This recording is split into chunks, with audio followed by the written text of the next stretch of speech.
what you really want to start doing is looking at, okay, what's working and how can I do more of what's working without more effort?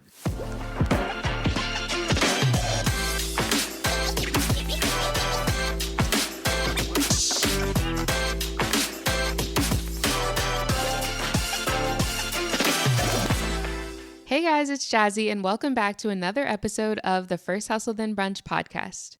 Whether you're a seasoned entrepreneur or just starting out, I'm sure you've realized that the path to success can often feel overwhelming with countless tasks, decisions, and challenges along the way. That's why having the right systems in place is so important for growth and creating a thriving business. In today's episode, I'm speaking with Cora-Lynn Hazelwood, a scaling strategist for coaches and course creators. Cora-Lynn is obsessed with one thing and one thing only: leveraging technology to allow coaches and course creators to help more people, make more money, and do it in less time. She's been in the coaching industry for a little over 6 years, working behind the scenes, scaling 6- and 7-figure coaching businesses. She is a gold mine of tips and strategies, so get ready to take some notes. It doesn't matter if you're just starting out or looking to level up your existing business, these insights will guide you on your path to success. So let's dive in. Hey, Cora-Lynn, welcome to the podcast. Thank you so much for having me. I'm so happy to be here. I know. I'm glad we finally were able to connect face to face. I know we've been following each other for quite a while. Yes. Isn't it funny to put like a face to and a voice? Exactly. A voice to people is like so. I mean, I know we get that from Instagram stories or maybe listening to people's YouTube videos or stuff like that, but it's so different, like in a one-to-one type conversation. So, Yeah, it's definitely different, like having conversations with people. I love it. That's one of the reasons why I love having this podcast too. It's just to be able to like actually have conversations with the people that I've been connecting with online for years. So it's been a lot of fun. love it. Well, before we dive in, do you want to go ahead and tell everyone a little bit about yourself? Yes. Where to start? My name is Cora-Lynn. What I do now is I help coaches, course creators, and anybody in the service-based industry scale their online businesses using group coaching programs, courses, and I really focus on the tech side of things and the systems side of things. Tech is one of those things that people have like a love-hate relationship with, but I have loved Yeah. it for so long. And so I really focus on teaching people funnels, how to automate things on their to-do list, how to help more people make more money, do that in less time by leveraging technology and getting the most that we can out of the softwares and the tools and the stuff like that that we have available to us today that past business owners may not have had. So that's Yeah. kind of what I do. I've been in this industry for just over 6 years. Started out working behind the scenes as a VA, and then quickly realized that I had a previous skill set in digital marketing, social media management that would lend me well to doing something out on my own. And started an online course about 2 years ago after doing mostly done for you work. And I've just been building that one course ever since. I love that you say one course. We should talk about, remind me if I forget later, Yeah. about having just one offer versus like a whole suite of offers. Yeah, Yeah. I would love to talk more about that. It's my jam. Yeah. So you said you worked for a little bit as a VA. Did you have any like technical training in this stuff? Like, did you go to school for this? Yeah, I did actually. So, my original dream was to be Meryl Streep in The Devil Wears Prada. That was like my goal. That's where I was Love that. going. And so I went to Ryerson University here in Toronto. I have a Bachelor of Technology with a minor in marketing and digital media advertising. And after that, I ended up working in public relations for a nonprofit here in Toronto. And so I ended up getting a postgrad in PR, which actually lends itself very well to managing online brands, building online brands, figuring out your image and your marketing. And from there, I hated kind of the corporate element. So I went and found a startup that I could work in. And in that startup, I did social media management um, for a bunch of different companies. It was an agency. And so I was doing social media management. And on the back end of that, I got a postgrad in social media. So, yes, I had a lot of prior knowledge and skills before I started my online business. I started in the VA because for some reason, and I think this happens so often with new business owners, we think our old skills don't correlate. Yeah. And it took me, I was probably working in that kind of VA role for about 8 months to a year before I was like, wait, if you did this, this would be way better. And she was like, oh, okay. So we did that. We increased the launch sales and it kind of just spiraled over like out over and over and over again to the point where I was like, I'm going to do this for more than just one person. Started the agency. Agency's very challenging to scale if you don't want to manage a team. So turned what I was doing in my agency into a course. And that's where I've been for 2 years. That's so cool that you kind of started your own agency. I'm sure that was a lot of work.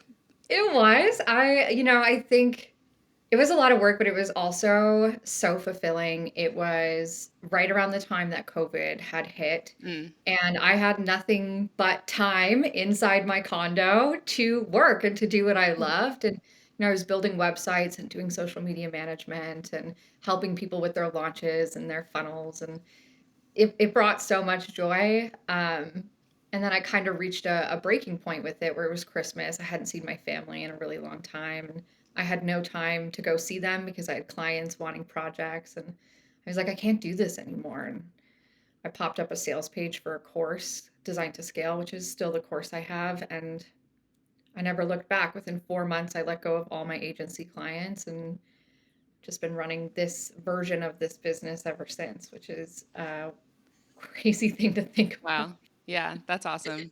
Yeah. So, how did you get the idea to create a course? Yeah. So it was really, really interesting. I always tell people to look for the holes or the frustrations. So there's this really interesting. Have you ever heard of the makeup brand, The Ordinary? Yes. Yes, The Ordinary. So that parent company is Deciem, and there was actually a Toronto founder. Their offices are in Toronto.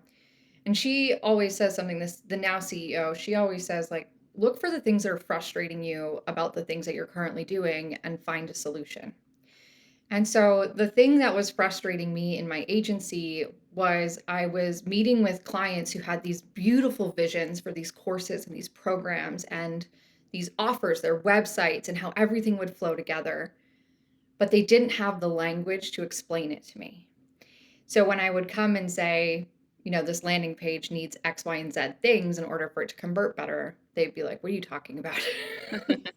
And okay, just do it for me. And I'm like, Yeah. okay, but that's so much more than what you hired me for originally. And I was also having a lot of meetings and conversations with potential clients who would come to me and say, I spent $5,000 on a website and it's not working. Like I'm not getting any clients from it.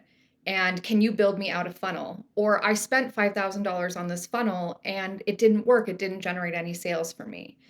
And I realized that like if we want to have these big visions and we want these big digital businesses, we have to understand the technology and how to leverage it to at least get us far enough where we're making enough money where we can hire someone who would be considered Oh, an yeah. expert, Mm-hmm. right? It's like Yeah, you for need sure. the skill to get you far enough.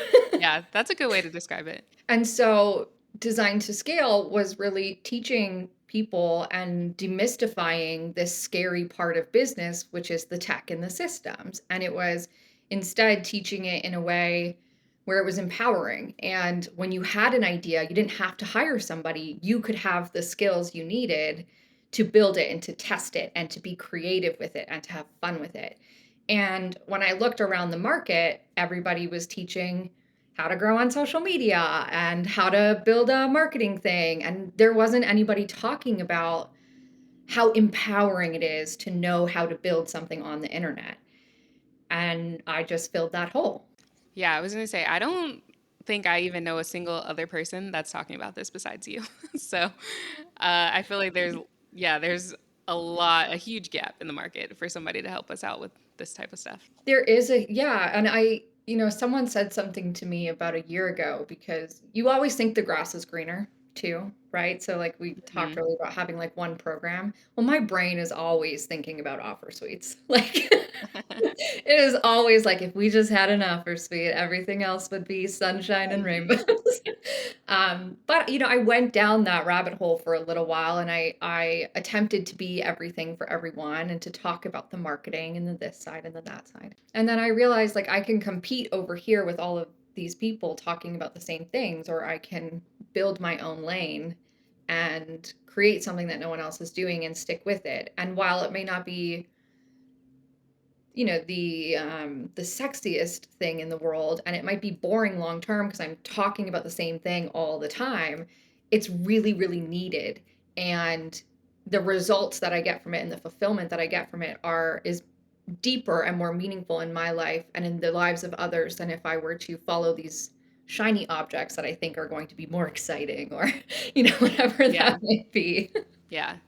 I guess something else I thought about recently is just like, especially nowadays with Instagram Reels and TikTok, new people are constantly finding your page. So, like, you're also introducing new people to your product every single day. And yeah, there's always somebody that needs it. Yeah, like you I've literally talked about design to scale on the internet on my Instagram stories every day for 2 years, and I still have people reach out to me and be like, "What is that?" And I'm like, "What?" Yeah. Like, Yeah. it's all I talk about. Um, but yeah, and we overvalue, I think, as people, how much people are paying attention to us, and Yeah. really underestimate how little people actually care. Yeah. You know? Yep. The human brain, I think. Yeah, for sure. We always think like the spotlight's on us, whereas Always. there's so much out on the internet. So there's a lot of things that people are paying attention to. Yeah, I think most people are scrolling on Reels or on TikTok and they don't remember who they saw hmm 3 swipes ago, let alone you on your stories talking about your offer yesterday. Yeah. Yeah. And I do want to talk more about social media. But before we move on from when you launched your course, you said you put up a sales page and that's kind of how you got started. Had you already created the course when you started selling No, it? absolutely not. Yeah. No. Tell us about that. Yeah, so my big belief is you sell it. There's a saying, if you build it, they will come. And I think that's really relevant in the real world, but the exact opposite in the digital world. Mm, Um, yeah. I think it's quite the reverse. And so, my philosophy is that you sell it and then you build it. In the tech world, we call this a minimum viable product, or quantifying your idea, like ensuring that validating your idea. Um, so what I will do is I will have an idea that I get, and I will essentially just start talking about it. And I'm not selling anything at this point in time. I'm just talking about it.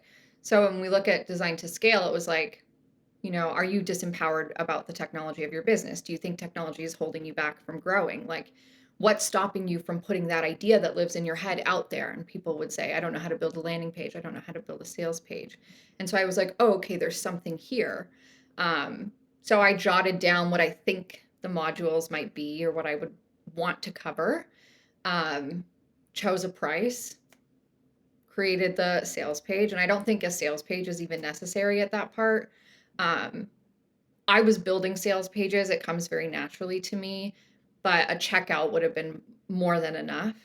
Um, and I picked a date like 2 weeks later. I put it out there. I had 12 spots. I sold 11 of them, and I built it as I went. So I prepped all of the content the week before I did it live. Um, and so I'm always kind of working 1 week back. And by the end of it, you have a fully fleshed out program that you can now sell multiple times. And you got paid to build it instead of paying with your time and energy for something that you don't 100% necessarily know is going to sell, or that is going to be the supportive thing that you think it's going to be. Yeah, that's awesome.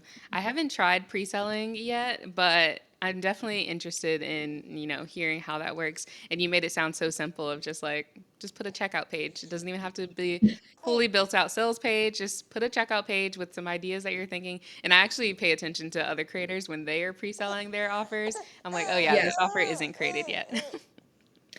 No, and you know, for the sales page thing, and the reason why I say like just create a checkout is because I firmly believe in using Instagram stories as your first sales page ever.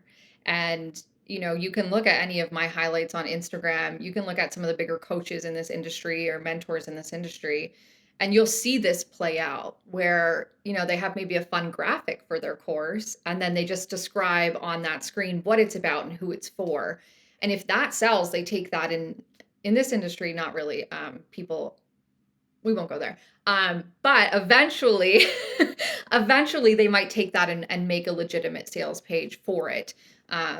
And so, Instagram stories is a really great first sales page, or inside your email is a really great first sales page to test it out, to see what's working. Yeah. I love Yeah. pre-selling. It's my favorite thing to do. I love it. Can you share at all, if you feel comfortable sharing, how much you've made from that program, like in all those years? Yeah. So we are just approaching 700,000 Killing it. in 2 years. Oh my gosh. That's crazy. Yes. When you put that in perspective, I mean, it's already a huge number, but 2 years, crazy. It's just amazing to hear stories of people like you who've been really successful, especially with online courses, and just to hear what's possible for you. I think that's super inspiring. And other people need to hear about that because for so many people, they don't realize that this is actually legitimate. Like, there are actually people out here making hundreds of thousands of dollars just sharing their knowledge with other people. Yes, there are a lot of, I almost hate saying, oh, I've done that in the last 2 years, even though that is 100% the truth, because I quit my job 6 years ago. Like, I have been building a business of some kind for 6 years. And it's just like this iteration of this business was one that really took off for me. And Yeah. there were many others that didn't. Hey, that's also important to admit though. This wasn't like an there's, overnight success. there's so many failed ideas out there that I did. Yeah. This one, it felt different too when I thought about it. Like it had a life on it of its own almost. Um, and I'm super blessed. I'm super grateful to have the community and to be able to say that, because it is possible. It is truly, truly possible. Yeah. So I know a lot of people, especially in the creator industry and field in general, sometimes deal with imposter syndrome. Is that something that you have experience with? And if so, how do you overcome it? Every day of my life. Yeah. Yeah, every day. It used to be something that when it would come up, I would make it mean something. Like I would give it a meaning. I'm not meant to do this. I'm not meant to move forward. You are a fraud. Like you actually are a fraud. Um, and I did that for a really, really long time. But my relationship with imposter syndrome now is I really welcome it. And I think it would be, I always give this example. Do you know the show You? Yeah. Like, hello, you. Uh-oh, where are you going with this? I know, I'm sorry, but it is a good example, I swear. Um, that man's an actual fraud. Like, he is a literal Yeah. imposter. Hmm. And there is not a single moment during that show where he's like, should I be doing this? Like, is You're this right. fun? Yeah. Like, is murdering her okay? Like, like, there's no point of the show where he is questioning his moral compass. Like, it just Hmm. doesn't happen. And so when imposter syndrome comes up for me, I'm like, "Ah, there's no way. If I was an imposter, if I was a fraud, I wouldn't be having these thoughts at all. And so for me, I'm like, there's that evidence that I care again.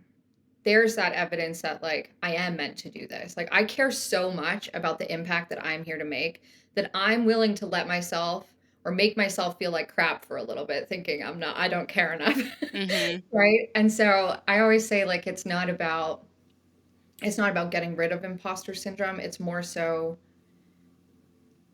just becoming aware of it and understanding that so long as it's there, the stories that it's telling you about yourself aren't possibly true.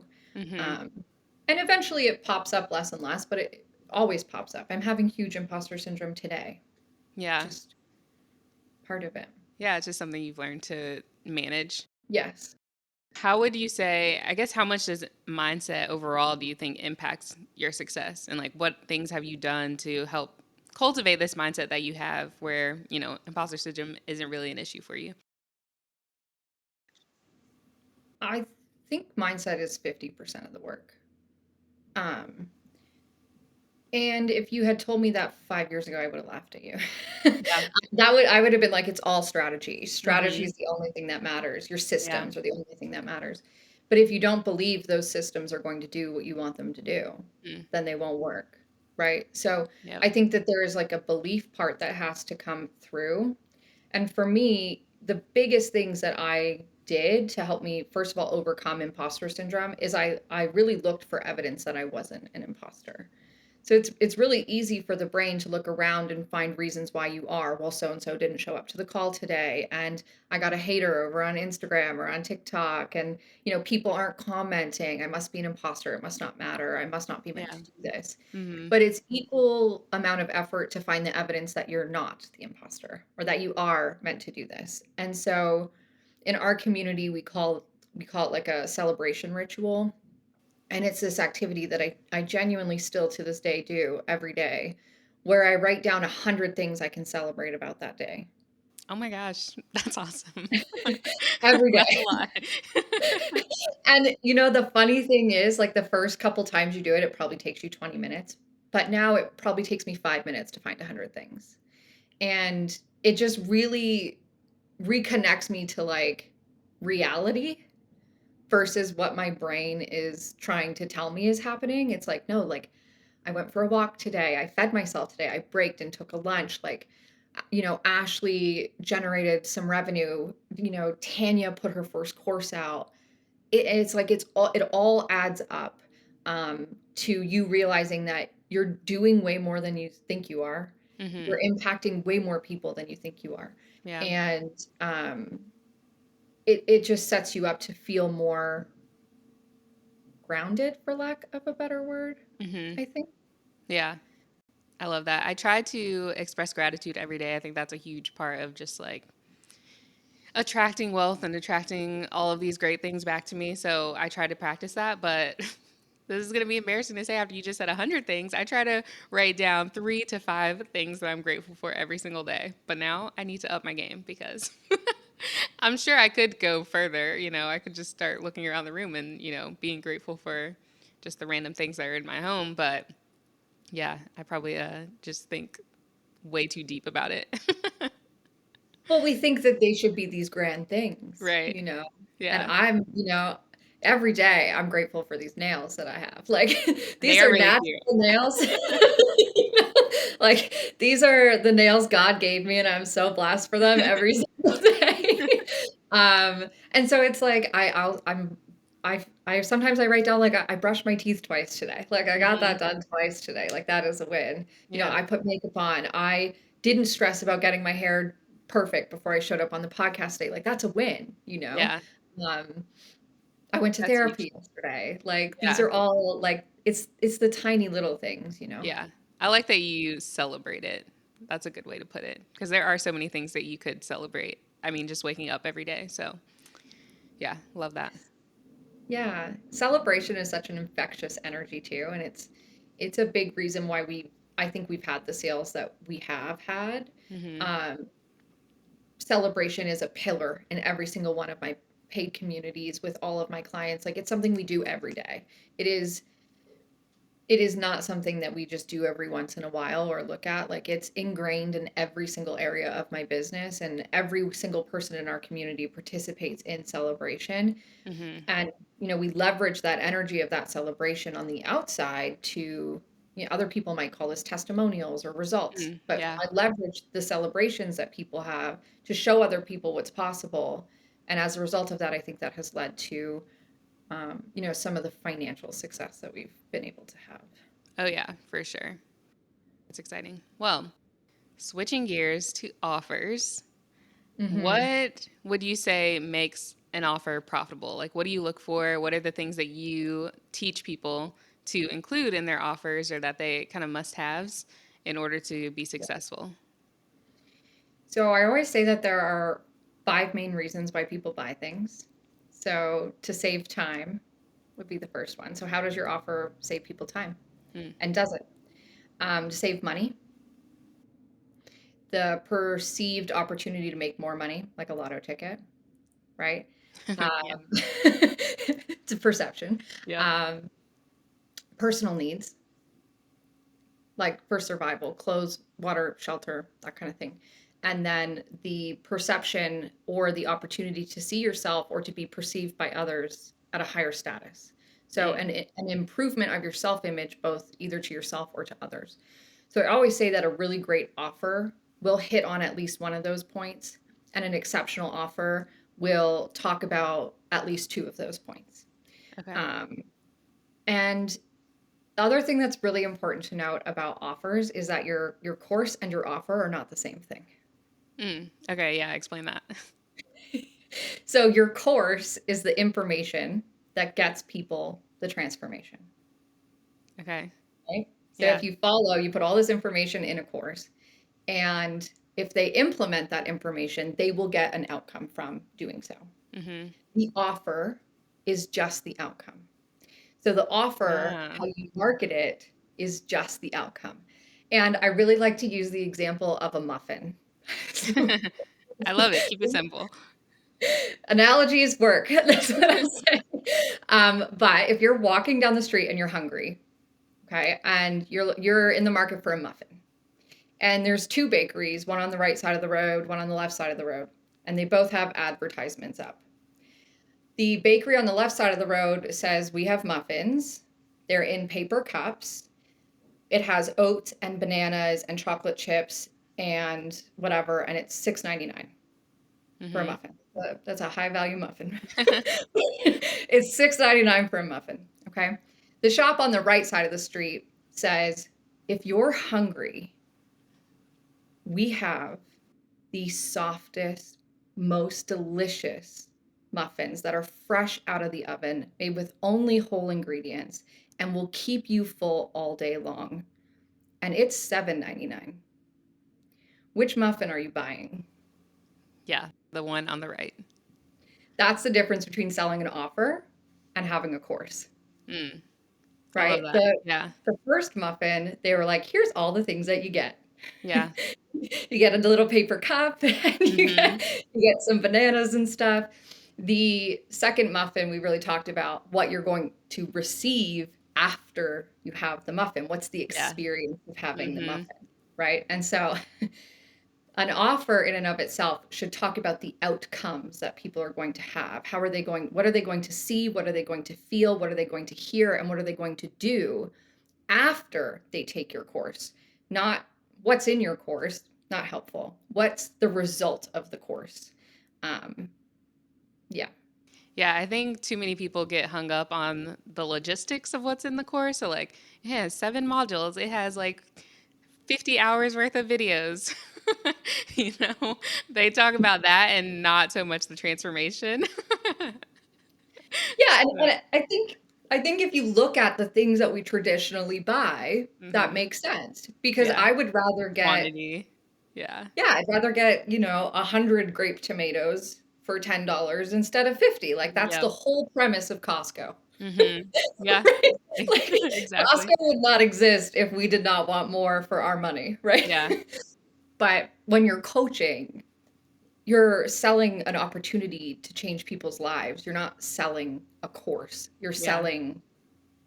You're selling a different way of being. Hmm. And it's hard to quantify, but we want to try to. Yeah. Do you think that potential buyers are kind of grasping this concept too? Because I mean, I feel like some people definitely understand, oh, yeah, I'm purchasing for this transformation, but other people are like, well, wait, what am I going to get out of this? Yeah, and that's where I think it's important to talk to both people. But the Mm, majority of the people, if you paint a really beautiful picture about what the outcome is, yeah. you will, you will pretty much, I don't even like using the word convince, but you will have them sold on this thing. And Hmm. so that's why, when you are doing a sales page or something, you do want to say, like, it's 6 weeks long, it's 8 weeks long, here's the level of support you get. It's just that it's like the bonus, it's not the whole focus, Yeah. That right? makes It's sense. like, Not the main thing. yeah, it's like if we did the muffin, we'd be like, bonus, it's gluten free, Yeah. right? Like, Hmm. or bonus, it's organic. Right. But it's not like the whole It's not the whole package. It's Mhm. not what we're completely looking at. I don't care what kind of paper cup my muffin comes in. I just want to be full. Yeah, I'm hungry. exactly. Mhm.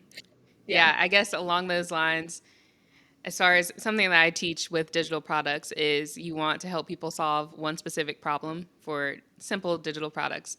So, in doing so, a lot of people feel like, oh, well, I'll create this one product that does like 50 million things, or I'll create one product and then create 50 million other products, and create Yeah. a full offer suite, to make sure that I solve every single problem that this potential person might have.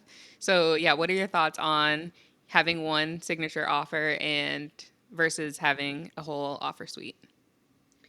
I think it deeply depends on the person running the business because there is no right way to build a business. Both work. Offer suites work. Evergreen courses work. Mm-hmm. And so it's less about is there a right way and more so like what are your strengths? What are your weaknesses? What is the lifestyle you want to live? And which of those models fits that, right? So if you're somebody this is kind of the hang up a little bit, right? So if you're somebody who like the whole reason you're building your business is because you want time freedom and you don't want to sit at your desk, a complex offer suite is not what you want. Yeah, That does not sign me up for equal that life. right? Like a complex offer suite, multiple launches per year. That's not how you get that outcome. Mm-hmm. However, for the person who maybe like me, who's single, I love working all the time. I don't have a partner or a family or someone else to take care of. I'm not thinking about anybody but myself, and this is the thing that I deeply, deeply love to do. An offer suite might be great for me because I have the time to launch multiple times a year and to create multiple products and stuff like that. That's ultimately not what I picked because I want the time freedom.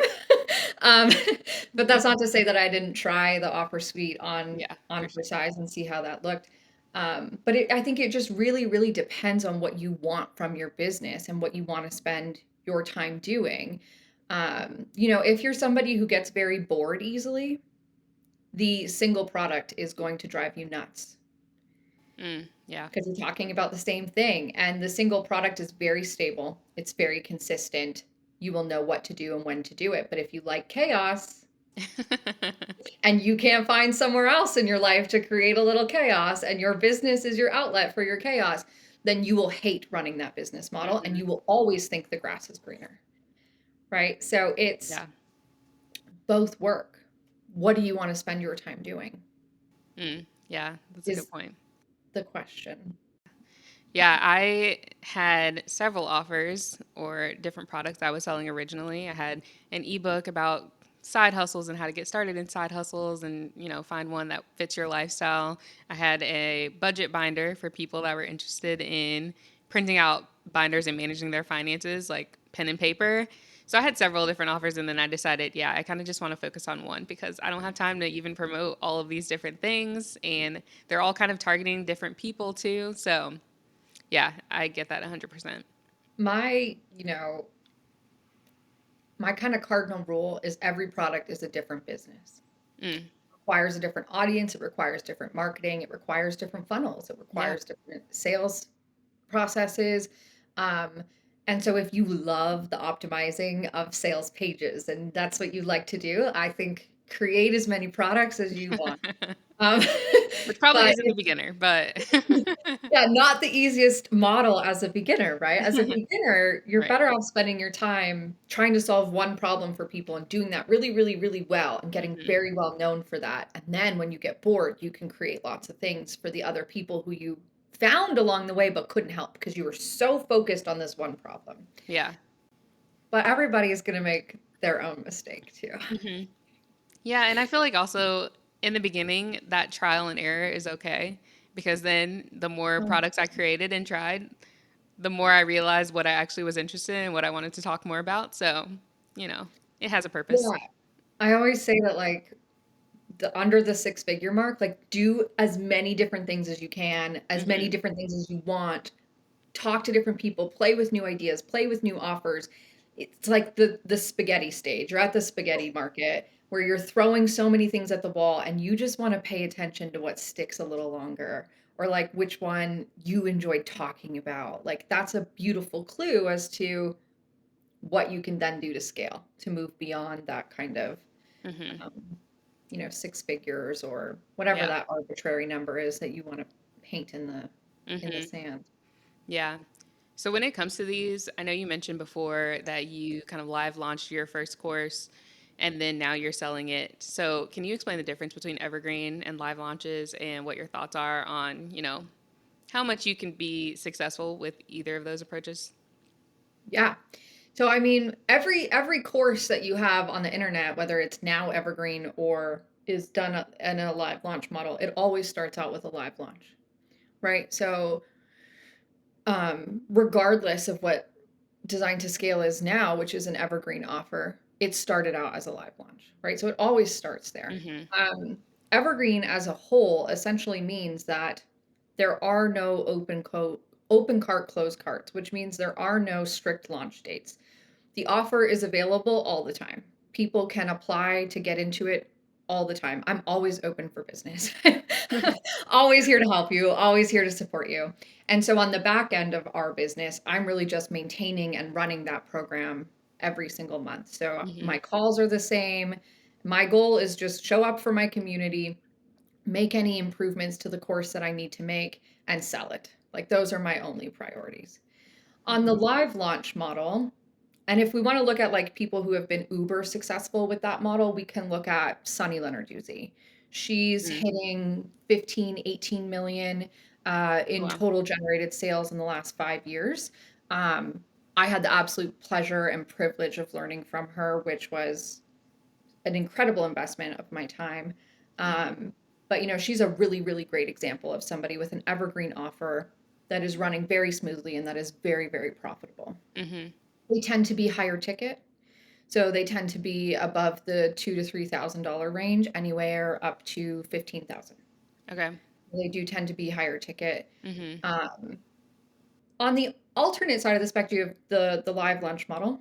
So really, really great examples of live launch models. James Wedmore, he's in the middle of a Yep. launch right now. Yeah. You can't go on the internet without hearing about business by design. Oh yeah. Seeing it everywhere. Check my email. I'm like, oh, um, it's here too. yeah, that's a program that opens once per year, right? So open cart, closed cart, only open for business once per year, builds up to that for months beforehand, right? So he's prepping everything for that launch months and months and months beforehand. And he's prepping for, everything in that launch months and months and months afterwards too.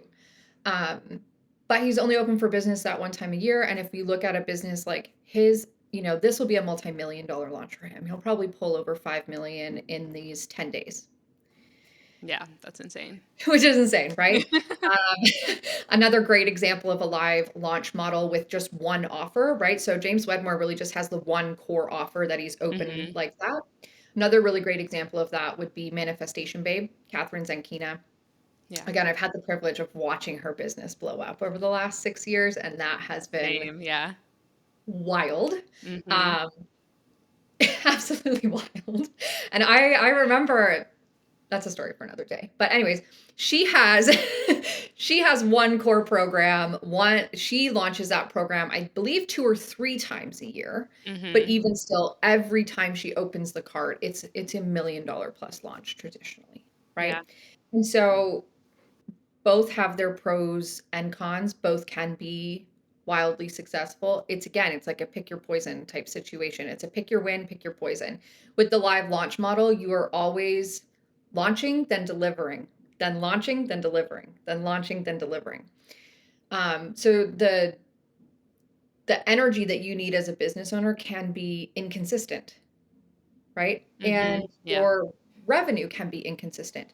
So James Wedmore is about to have a $7 million influx in sales, right? But that's Right. going to peter out Mhm. between now and the next time, depending on how long the payment plans are. I think he offers 6 months.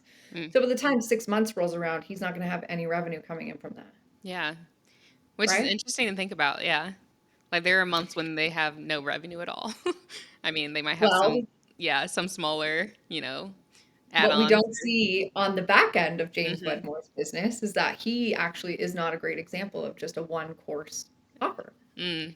because he has a higher ticket mastermind that he sells to people Oh, after yes. they've been through 6 months of business by design, Okay. right? Yeah. So he closes out those payment plans and then he offers another one that comes in. Mm-hmm. Yeah. And so, your revenue can be up and down in a live launch model, and you need to be selling something different or moving people through an offer ladder to maintain that consistent revenue. Mm-hmm. The evergreen model, your offer is always open and you know what you need to do each month to get the same numbers, right? So when we were doing $30,000 months consistently, which is something we accomplished last year that I'm so proud of us for doing. Yeah, that's awesome. Congratulations. Thank you. Um, but for me, I knew that like it's a $5,000 offer. So I really just need our closing rate on our sales calls is about 75%. So I don't need a million people every month. I just need to talk to 8 of the right people. Wow. Yeah. And that's my focus. So my Mm-hmm. focus isn't going viral or Mm-hmm. building a massive community. I'm like, I need to build deep relationships and discover 8 people who I can genuinely help. Mm-hmm. That's easy to me. And Yeah. so I know that so long as I have 20 sales calls in a month, I'm going to get that output. And I'm Mm-hmm. going to get that output every day, every month for the entire year. Um, and so that's why I prefer the model. I don't like the up and down with the revenue. That my Mm-hmm. nervous system don't like that.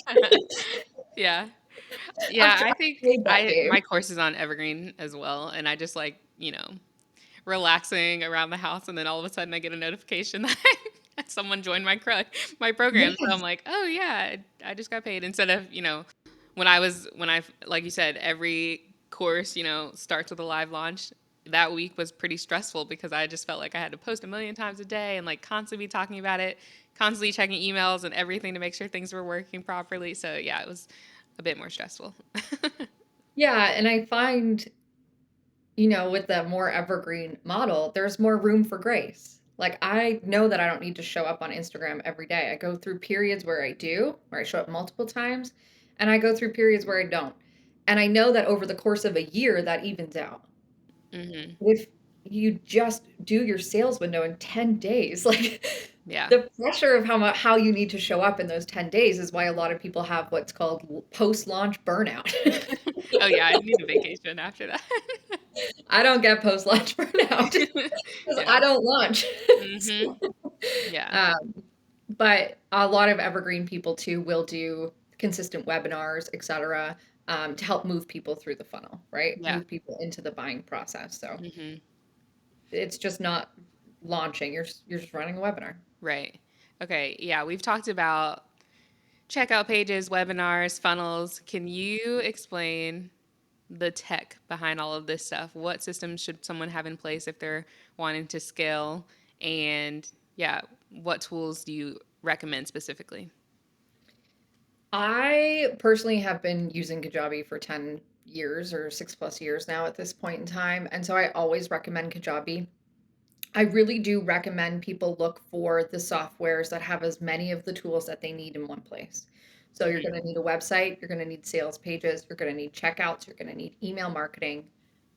You will eventually need affiliate programs, um, some type of sales metric and a customer management database, right? So you can Hmm. see what people are doing. You'll need course portals. Kajabi has all of that. And so that's why I tend to recommend Kajabi. And I think one of the reasons why the tech side of things becomes as challenging as it does is because we look at a platform like Kajabi and we see that it's like $199 a month and we're like, Hmm. "Ooh," like sticker Yeah. shock, right? Yeah. We're like, oh my God, like what the heck? First, what other business can you start for I $199 a mean, month? yeah. Like, none of Hmm. them, right? You try to get into real estate, you need like a minimum of 60,000 down on that house, right? So like Right.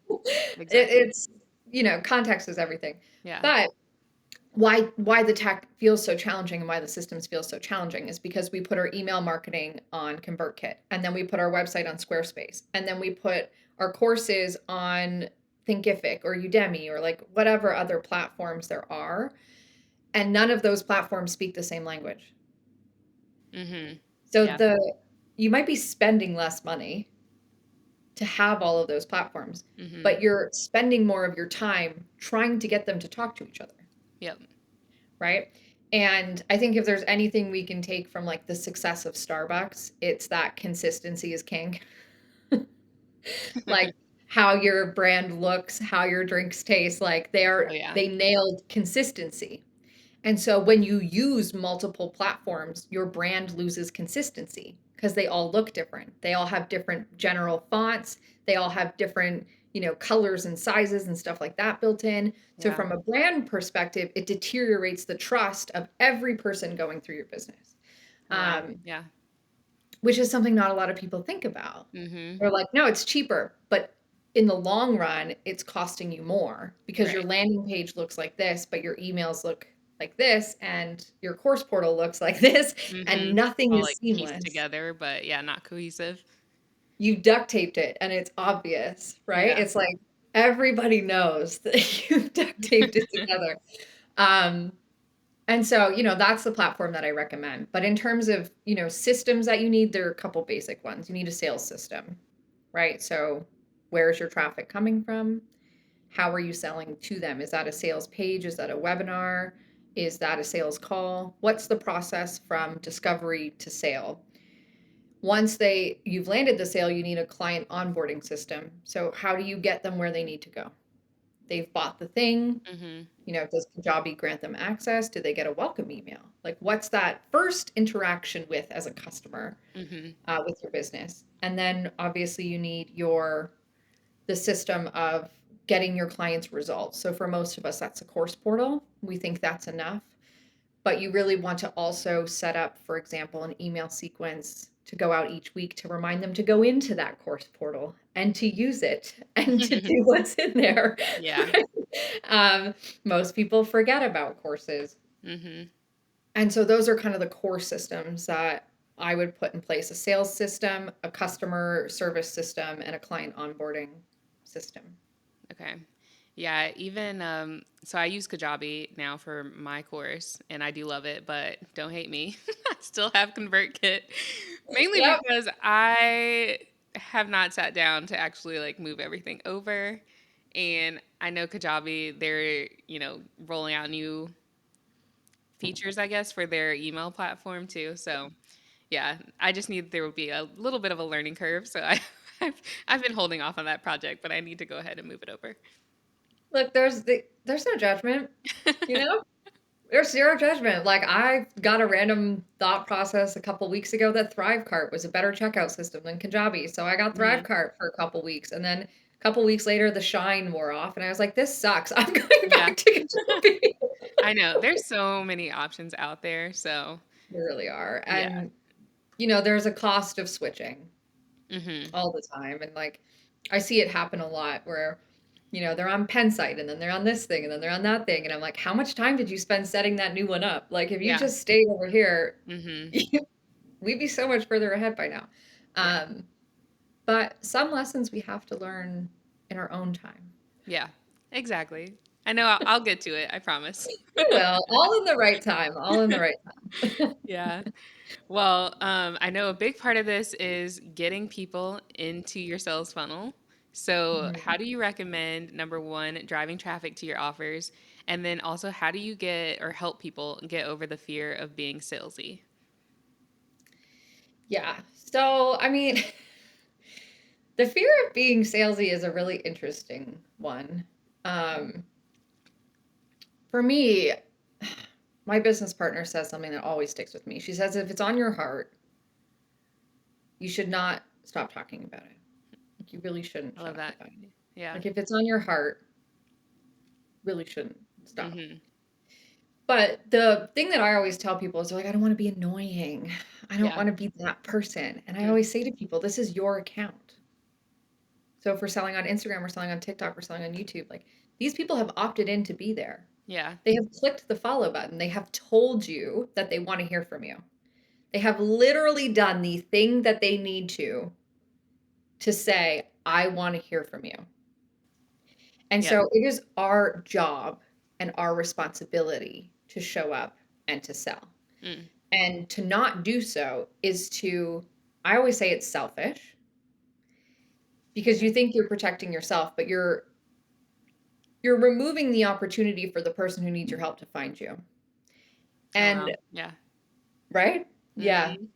I always say to people, like, who's the first person who you bought something from on the internet that really genuinely helped you? Yeah. And what would your life be like today if they never did that? Mhm. We can't even comprehend it.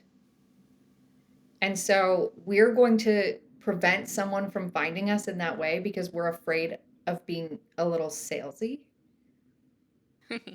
Yeah, it seems very silly when you say it and put it You like know? that. And then the other thing I like to think about is commercials. Mm. So, like, if you're watching the Super Bowl and you see that dang Swiffer commercial for the 800th time, Johnson and Johnson is not sitting over there being like, "Oh, we're so annoying." They're like, Yeah, "Good, yeah, repeat that message, like, more, more, exactly. more." Yeah. Like, "Give me more positioning, please, give me more eyeballs," right? And it's like, when you understand that the one time, like, you think you showing up one time, like, everybody heard you and everybody gets it, Mhm. 0.001% of the people on your feed, like, actually tuned in and listened. And Oh my they gosh. So they small. need to hear it, I think it's like 12 to 25 times now before people will move on something, Wow. Yeah. right? So, Mhm. we overemphasize that one time, thinking everybody heard it, everybody Mhm. knows, and it's like they Yeah. have no clue. Yep. They have no clue. Yeah. That really puts it in perspective. So just And get if out there and start posting a lot. yeah, and if you know what, like I always say, like, if you think I'm salesy, please excuse yourself. You don't Yeah, have to that's be true. Like here. everyone has the option of unfollowing or blocking, hiding, whatever they need to do if they're not interested. This is my space. Mhm. If you don't like how much I sell, don't show up to it, right? Yeah. Just like you wouldn't come to my house all the time if you really hated my cooking. Eventually, Right. you would stop coming. So Mhm. it's like, but you're not gonna stop cooking what you cook Yeah. because your friend doesn't like it when she comes over. Mhm. So it's like, this is your space. You get to decide what is and is not allowed in here, and you get to Yeah. decide what is and isn't salesy. Yep. I love that. Well, we're running out of time here. One other question. Do you have any specific tips or what would be your top tip for helping somebody scale from 4 figures a month to 5 figures and beyond? 4 to 5. Let me position 4. So 4 would be like $1,000, $2,000, and we wanna Yeah. get into that 10. Yeah, Mhm. so, cliche advice that everybody's gonna say, but look at what's working and do more of that. So, if you're noticing that that $2,000 is coming every time that you send an email, send more emails. If Mm. you notice that that $2,000 comes every time, it's a referral, let's just say you keep getting referrals, Yeah. incentivize your people to send you more referrals. If you notice that every time you talk about boundaries on your Instagram, it drives more people to buy your thing, talk more about boundaries. Have more conversations about boundaries. The really, really cool thing about your business when it's doing 2,000, 1,000, 3,000, 4,000 is Mhm. that you already know what's working if you look. Yeah. And it's telling you what to do Mhm. if you pause and you look at it, right? And then there is a mindset piece as well. So there's a mindset shift I think that happens in there a little bit where when you're doing the $2,000 and there's like this mindset I think that we can get into where we're like, oh, the more I work, the more I make. Mhm. Show up more. And you have the evidence for that because you've been working really hard, Yeah. right? Most of Mhm. us to hit that first 2,000, 3,000, 4,000, we're working really hard to get that, Right. Yeah. right? And so we have this idea that if we work harder, Mhm. We'll make then more. Yeah. we'll make more. Mhm. But what you really want to start doing is looking at, okay, what's working and how can I do more of what's working without more effort? Mm. So if that's the emails, can I schedule more of those out?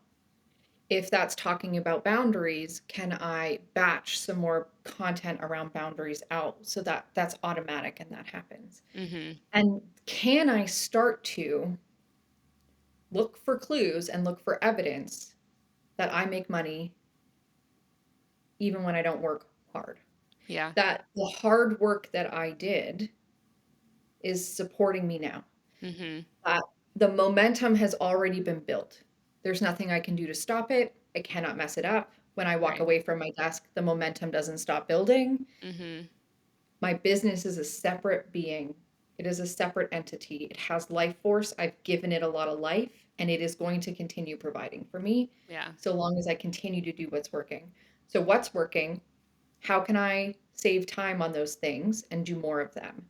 And then, Mhm. how can I step away and let the business prove to me that I don't need to sit here every day to make money? Yeah.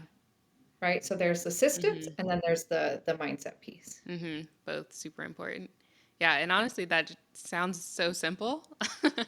So, I know there's a lot that goes into it, but like, yeah, just do more of what is working and also work on your mindset.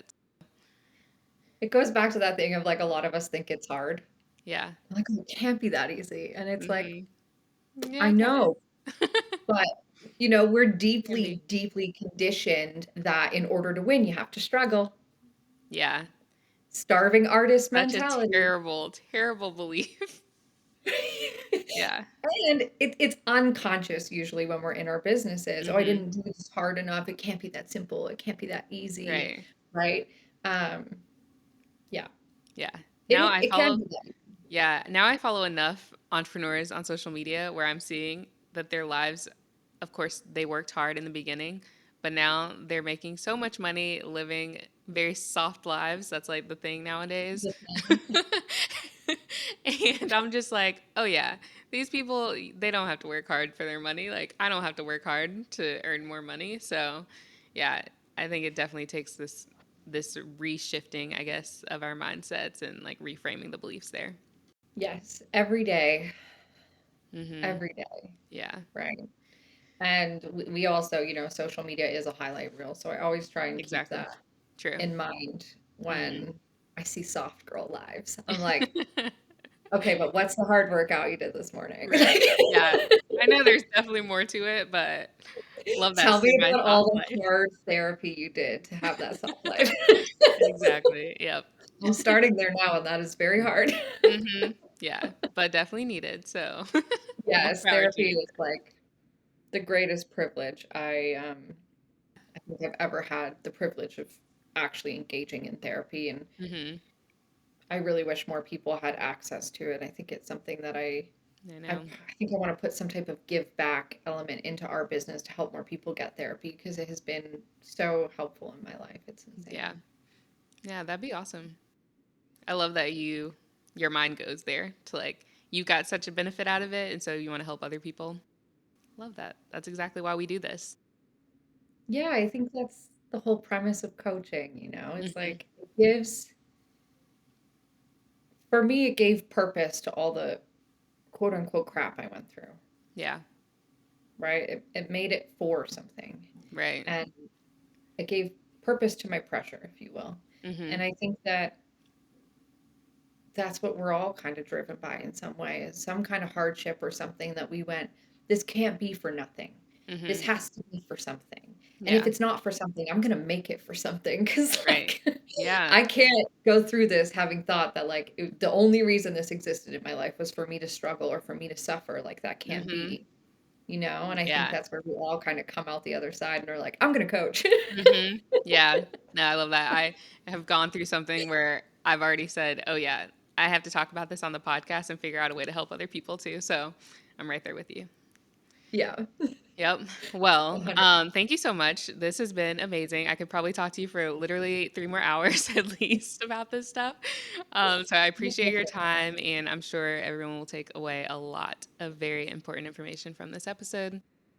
Do you want Thank to you. go ahead and tell people where they can find you and connect with you online? Yeah, so I'm everywhere. But my main hangout is Instagram. That's where you're gonna find like the most business tips and advice at Cora-Lynn Hazelwood. I'm the only one. TikTok is the unhinged version of me. So if you want just Oh my like the gosh, I need to random go find you on thoughts, TikTok now. if you want the random thoughts that pop into my head after a client call, TikTok is where you want to go.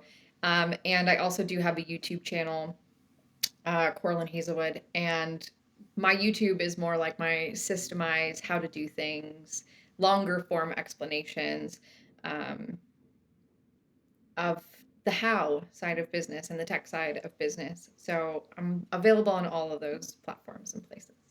Awesome. Thanks for tuning in to the First Hustle Then Brunch podcast. If you enjoyed this episode or learned something new, I'd love if you subscribed and left us a review. Another way to support the podcast is to take a screenshot of this episode and share it on your Instagram story. Tag me at First Hustle Then Brunch so I can repost it. Thank you so much for supporting the show, and I'll see you in the next episode.